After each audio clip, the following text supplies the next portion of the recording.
If you've driven on Canton roads recently, a lot of them are very rough on your vehicle, put a lot of wear and tear on the vehicle because of a lot of potholes. Also, there's an issue with a lot of buildings that appear to be in rough condition. Right.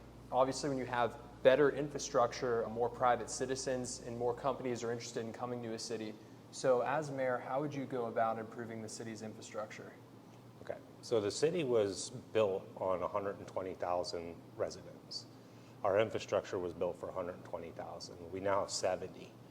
And out of that 70 with 30% poverty level, that leaves us 50,000 taxpayers, which is why they had to increase your city tax to make up some of the money. All of our roads need fixed, but we need to repair the roads, not just go and throw some tar in them and stamp them. You know, back in the day, they would take them apart, fill them in, steamroll them, and move on, and they would last a while. And now they're just throwing tar in there, and the next plow season, all that tar comes right up. Bringing in businesses, bringing in taxpayers will help generate more revenue for the city, which means that we can spend more money on the infrastructure. You know, when you come to dilapidated buildings and dilapidated houses, we have a lot of them. And I think the city, there are organizations out here. There's a very good Christian organization here in the city that volunteers to help people out, that I think the city should team up with to try to help some of these people out. The other thing is making your people that are renting their property responsible for the upkeep of their property.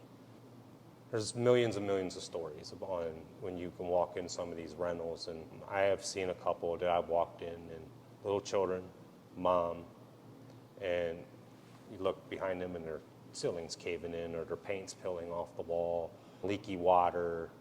You know, these things need to be addressed by the landlords because everybody has a right to live and have a decent living quarters in this city.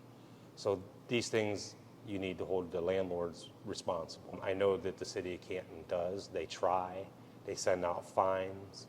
I don't have an answer on that yet. That is one that I really do plan on investigating because we need to sink money into our homes. We need to sink money into our streets. We need to sink money into our curbs.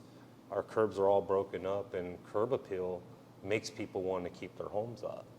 So that's kind of important for the future.